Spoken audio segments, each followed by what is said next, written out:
विद्यार्थी मित्रों, शुभ दीपावली यानी कि नए वर्ष का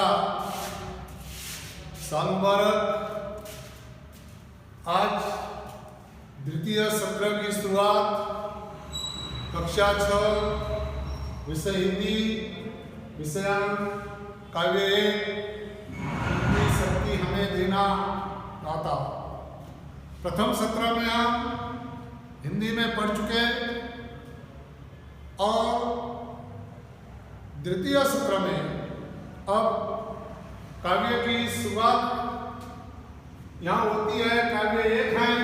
इस काव्य में इतनी शक्ति हमें देना दाता, यह काव्य एक प्रार्थना गीत है।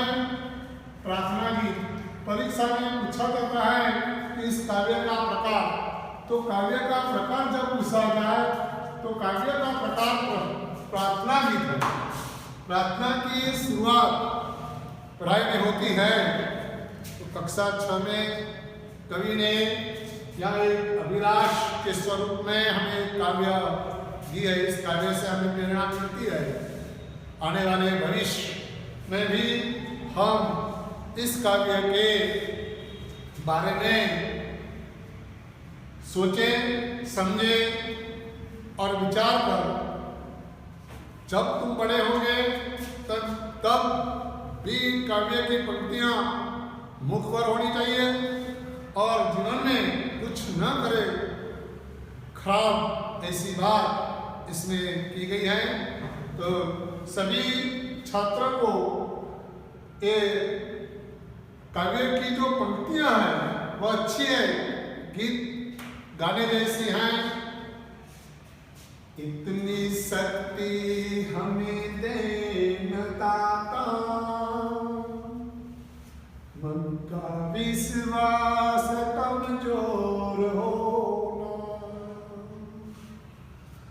हम चलेंगे रास्ते पे, हमसे भूल कर भी कोई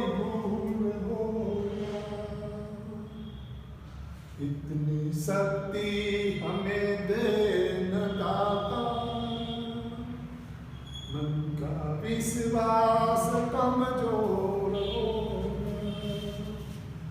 तो विद्यार्थी मित्रों, इन काव्य पंक्ति में कवि ने यहाँ लिखा है कि इतनी शक्ति हमें देना दाता, मन का विश्वास कमजोर होना। तो यहाँ देखते हैं इन काव्य पंक्तियों में कवि ने हमें बताया है कि इतनी शक्ति, यह शक्ति यानी ताकत, ये शब्दार्थ के रूप में है। शक्ति का मतलब होता है ताकत, और कहा गया है कि हमें देना दाता। दाता मतलब देने वाला, दाता का मतलब है देने वाला। लेकिन यहाँ कवि ने एक ईश्वर के रूप में, ईश्वर के रूप में हमें ये दिया है। मन का विश्वास मतलब जो आशा है, विश्वास हमें रखना है, कमजोर होना। तो यहाँ इन काव्य पंक्तियों में कहा है कवि ने कि हे ईश्वर, हे मनुष्य जो है इस पृथ्वी के सभी सर्वशक्तिमान ईश्वर की प्रार्थना करते हैं।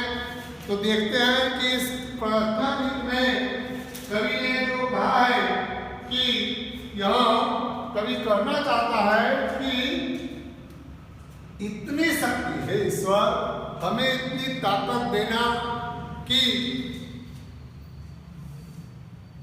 मन का जो हमारा विश्वास मतलब आश्वासन या भरोसा, विश्वास का मतलब होता है भरोसा, भरोसा। तो यहाँ भरोसा देने वाला जो ईश्वर है, ये ईश्वर जो है हमें ऐसा भरोसा दे दे कि हमें इस धरती पर, इस पृथ्वी पर हम चलेंगे एक रास्ते पे, नेक रास्ता। कभी हम गलत कार्य न करें, हमसे भूलकर भी कोई भूल ना हो, भूल हो ना, मतलब हम कुछ भी गलत न करें। इस संसार में तरह तरह की जो बाधाएं हैं, फिर भी इन बाधाओं में जीकर हम अपनी आजीवन व्यतीत करें। इसीलिए कवि इन पंक्तियों में हमें प्रेरणा देता है कि हम चलेंगे एक रास्ते पे, नेक रास्ता। कभी भी हम अपना भरोसा न तोड़े किसी का भरोसा हमें तोड़ना नहीं है। अगर शायद हे प्रभु, हे ईश्वर, भूलकर भी कोई भूल हो ना, अगर शायद हमसे कोई भूल हो जाए तो हे प्रभु ये भूल तुम माफ करो, और हम कभी भी किसी इंसान या व्यक्ति को इन भूल से दोबारा ऐसी कोई भाव प्रकट न करें जिससे उसका मन का खेद हो या दुख हो। तीसरी पंक्ति जो है, दूर अज्ञान के हो अंधेरे, तू हमें ज्ञान की रोशनी दे, हर बुराई से बचते रहे हम, जितनी भी दे बड़ी जिंदगी दे।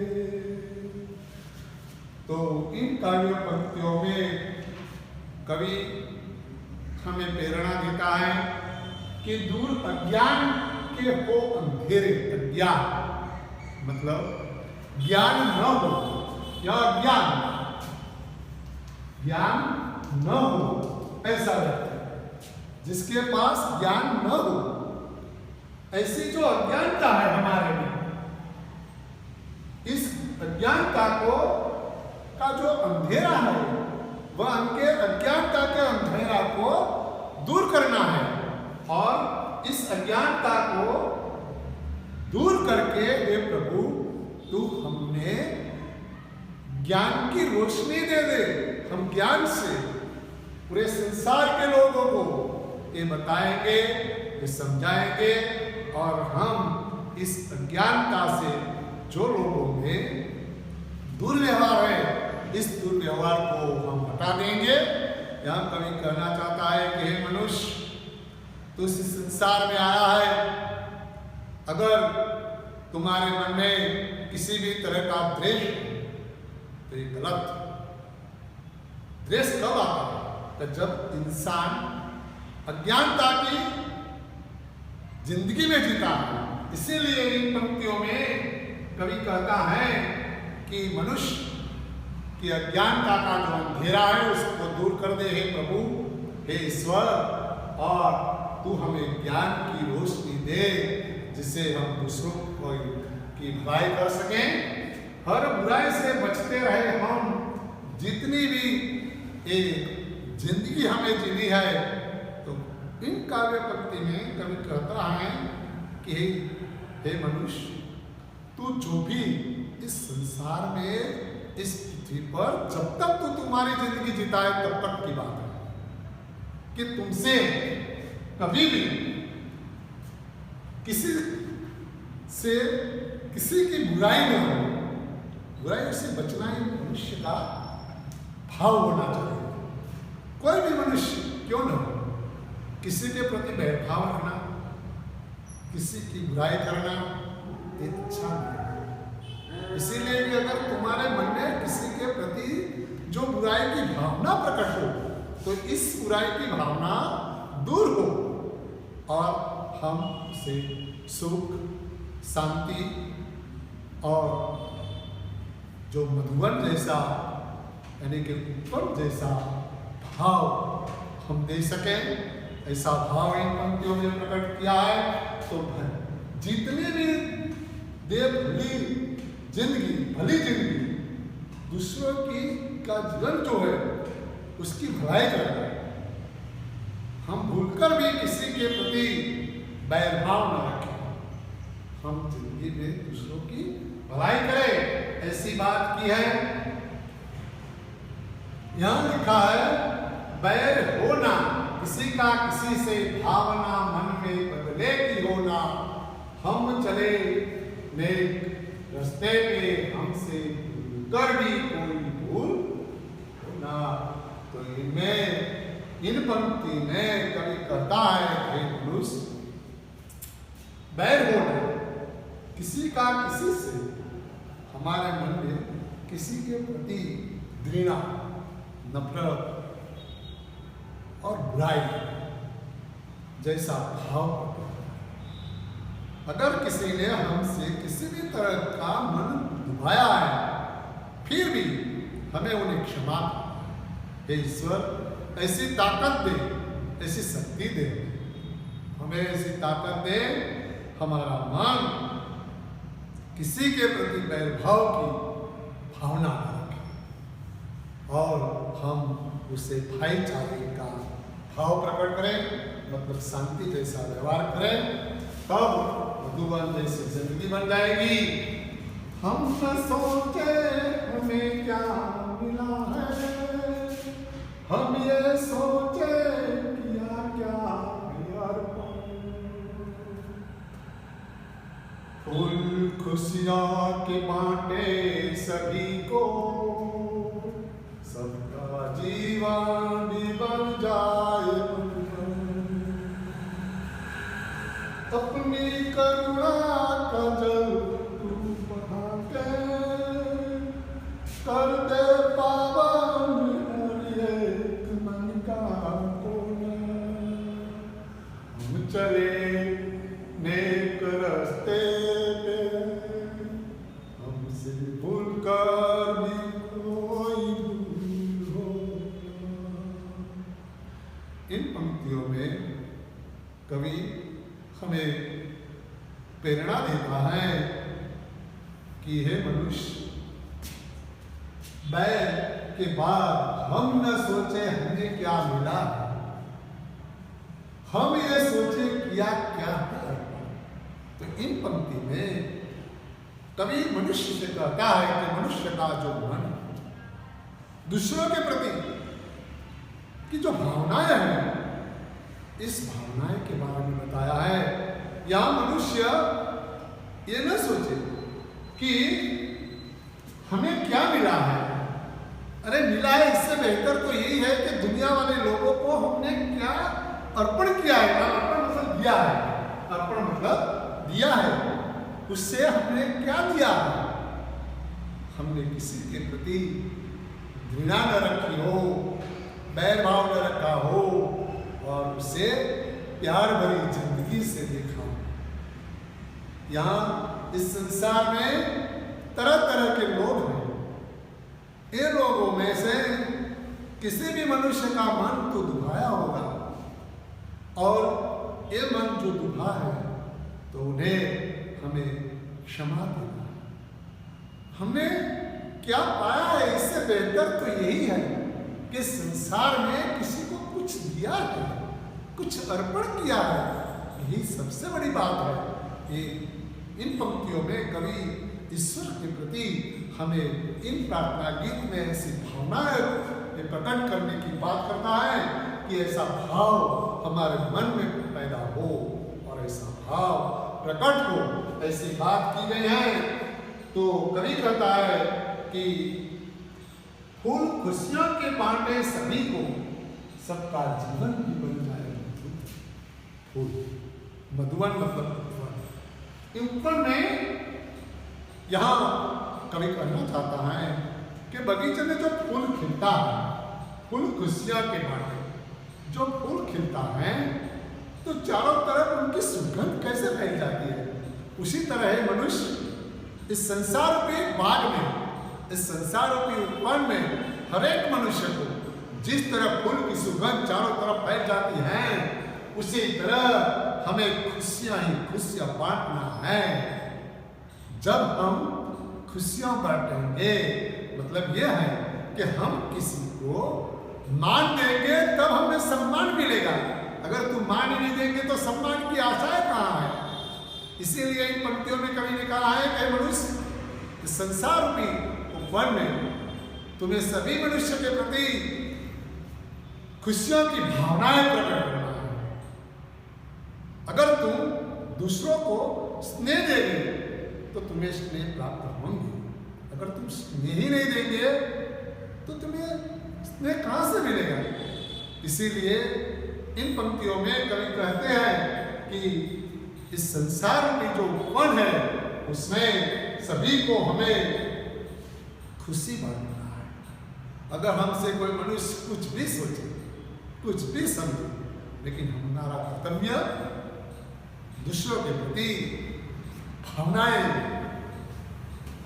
प्रकट करने का है और स्नेह का भाव प्रकट करना है। खुशी पैदा करनी है, खुशी देनी है।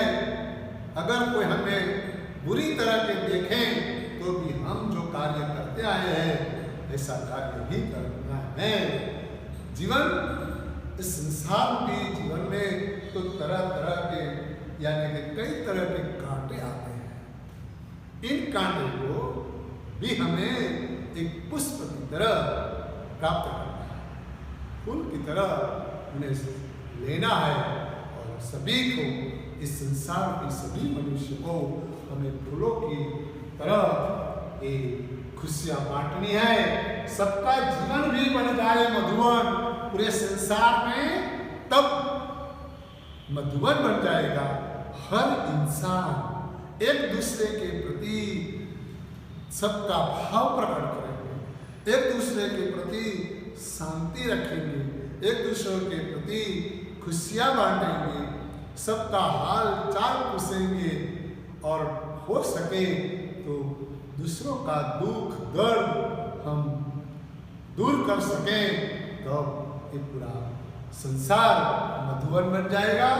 ऐसा भाव प्रकट किया है। अपनी करुणा का जल तू बहा के कर दे पावन वे मन का होना। इन पंक्ति में कवि ईश्वर से कहता है कि हे प्रभु, तू ये ममता रूपी जो तेरी ममता रूपी जो करुणा है, ये ममता रूपी करुणा का जो जल है, ये जल जो है, ये करुणा का जल तू बहा दे और अज्ञानता की जो कालिमा है उन्हें हटा दे और हर मन का जो इस पृथ्वी के संसार पृथ्वी में पूरे सभी मनुष्य सभी जो लोग हैं उसके मन का कोना कोना जो है, इस कोने कोने में हे ईश्वर तू तेरी ममता रूपी जल से हरेक का एक कोना पावन कर दे, ऐसी आशा रखें। एक कवि हमें बता रहा है तो देते हैं, कवि कहते हैं और ईश्वर देते हैं। ईश्वर यानी कि प्रभु इनका ममता रूपी जो करुणा का जल जो है, इसे हरेक मनुष्य का मन का कोना पवित्र कर देता है। ऐसा भाव यह प्रकट किया है। हम अंधेरे में है रोशनी दे, खोना दे खुद को ही दुश्मनी से। कल जो गुजरा है फिर से न गुजरे, आने वाला वो कल ऐसा होना। हम चले नेक रास्ते पे, हमसे भूल कर भी कोई भूल होना। इन पंक्ति में कवि मनुष्य से कहते हैं, हे मनुष्य, इस संसार जो है इसमें हम अंधेरे में हैं, रोशनी दे, खो न दे खुद को ही दुश्मनी से। तो इन पंक्ति में कवि ये कहता है कि अंधेरा, हम जानते हैं कि सूर्य का उदय होता है और जब सूर्य अस्त हो जाता है तो यह अंधेरे की जो कालिमा है ये सबको डराती है, सबका मन डरावना हो जाता है। लेकिन हे मनुष्य, तू डरो मत, ईश्वर से प्रार्थना करो, ईश्वर से ताकत मांगो कि तुम्हें डरना नहीं। अगर चाहे अंधेरा किसी भी तरह का क्यों ना आए, लेकिन इस अंधेरे में ही ईश्वर के पास हमें रोशनी मांगनी है और ईश्वर हमें रोशनी दे, खो न दे खुद को। तो इनमें कवि ने कहा है कि मनुष्य अपने आप को खो न दे और हम खुद को ही दुश्मन न समझ लें, हम अंधेरे में भी रोशनी पा सके, ऐसा भाव यहां प्रकट किया है। संसार में तरह तरह के लोग हैं, उन सभी लोगों में अज्ञानता का भाव जो है, अज्ञानता जो फैली हुई है, इस अज्ञानता को हमें दूर करना है और इसको हमें रोशनी से भर देना है और रोशनी जलाकर अपने आप को हम दुश्मन नहीं समझना है। हमें अज्ञानता का जो अंधेरा है उसे हटाना है और रोशनी पाना है और सभी मनुष्य को हमें ये मित्रता के भाव से देना, पूरे संसार के लोगों को सुख शांति समृद्धि और मित्रता भाव जो प्रकट करें तो अवश्य यह अंधेरा दूर हो जाएगा और चारों तरफ रोशनी फैल जाएगी। ऐसा भाव कवि ने कहा है। कवि कहता है कि कल जो गुजरा है फिर से ना गुजरे, आने वाला हो कल ऐसा हो न। तो मतलब ये है कि इन पंक्ति में कवि कहता है कि मनुष्य जो कल जो गुजरा है,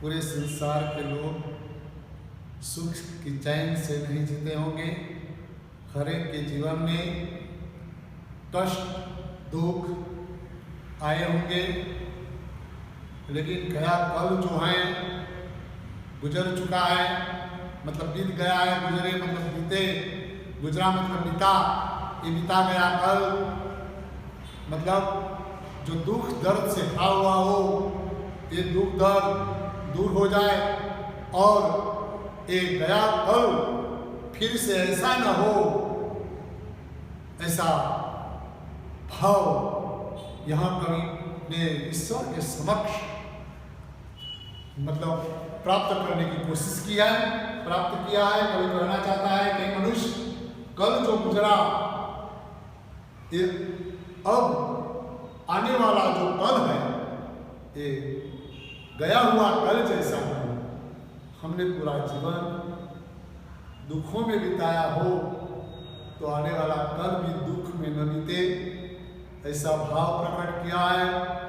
हे ईश्वर, तुम हमें ये गया कल दोबारा न आए और हमारे जीवन में सुख ही तो भर दे, ऐसा भाव इनमें कवि ने प्रकट किया है। कवि कहता है कि आने वाला कल ऐसा हो जो गए कल से हम भूल जाए, हम वापस मतलब दोबारा ऐसा भाव न प्रकट हो, ऐसी बात की गई है। हर तरफ जुल्म है, बेबसी है, समा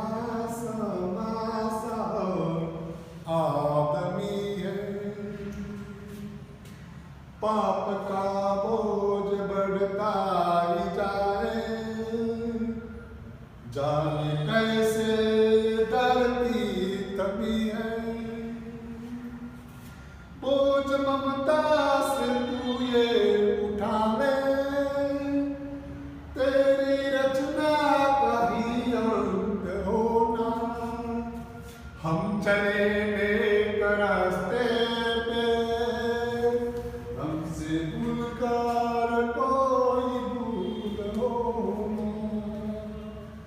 इन काव्य पंक्तियों में कवि कहता है कि हर तरफ जुल्म है, बेबसी, बेबसी मतलब लाचार, मजबूरी, सहमासा हर आदमी है, जो आदमी है मतलब पूरे संसार के जो आदमी है वह हर तरफ जुल्म सह रहे, पूरे संसार में हर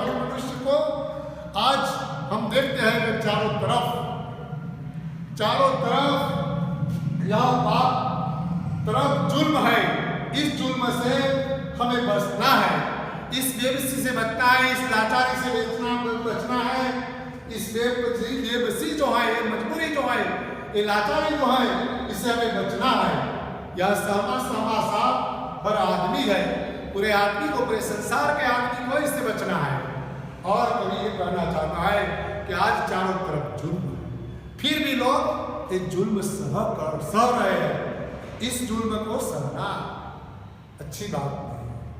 चारों तरफ आज ऐसे जुल्म हो रहे हैं, इंसान चाहता है, फिर भी वो जुल्म को वह हटा नहीं सकता, इस जुल्म को दूर नहीं कर पाता।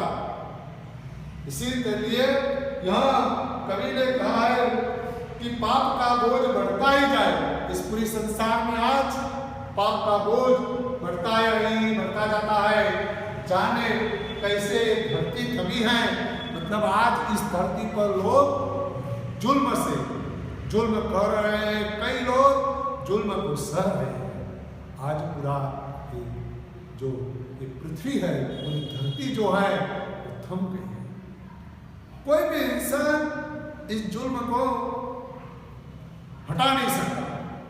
इसीलिए है प्रभु, तू एक ऐसा कर्तव्य बता, तो ऐसी एक ताकत बता। इसीलिए तो कवि ने कहा है कि बोझ ममता से तू ये उठा ले, तेरी ये रचना का ही अंत होना। हे प्रभु, हे ईश्वर, तूने संसार की रचना की है, तू एक ईश्वर है, ताकत वाला है, सबसे बड़ी ताकत वाला है, तू चाहे वो कर सकता है। तो ईश्वर, इस संसार में तू आ जा, किसी भी तरह से तू आ जा, और सबको ये हर तरफ के जो जुल्म है, इस जुल्म से तू बचा ले, और बोझ ममता से तू ये उठा ले। हे ईश्वर, ये पूरे संसार का जो बोझ है, ये बोझ तू हर ले, और ये पूरा जो संसार है, ये संसार जिस तरह तूने बनाया है और तेरी रचना का अंत कभी न हो, ऐसा भाव इन पंक्तियों में कवि ने प्रकट किया है। तो सभी मनुष्य छात्रों को मैं ये बताना चाहता हूँ कि इस काव्य को बार बार पढ़कर प्रार्थना गीत के स्वरूप में गाना है। और यहाँ कवि ने जो बताया है, ये जो भाव है, ये तुम्हें खुद को पढ़कर इस प्रश्न के जो उत्तर है, अभ्यास और स्वाध्याय के प्रश्न के उत्तर तुम्हें लिखना है, एक या दो वाक्य में। यहाँ शब्दार्थ जो मैंने बताया है, यहाँ रोशनी का मतलब होता है प्रकाश। तो इस प्रकाश की जो बात है, तो प्रकाश कब आ जाती है, रोशनी कब आती है, और अज्ञानता का जो अंधेरा है वह दूर हो जाता है और ज्ञान का प्रकाश फैलता है। तो सभी मनुष्य को मेरी राय है, सभी छात्रों को मेरी राय है कि इस संसार में हम कभी किसी का बुरा न सोचें। तो इस काव्य में कवि ने कहा है कि सभी मनुष्य, पूरे संसार के लोग एक दूसरे के प्रति शांति, समानता और मित्रता यानी कि मैत्री भाव रखेगा, तब हम इस संसार को मधुवन जैसा बना सकेंगे। तो छात्रों, तुम स्वाध्याय और प्रश्न के उत्तर लिखकर लाना।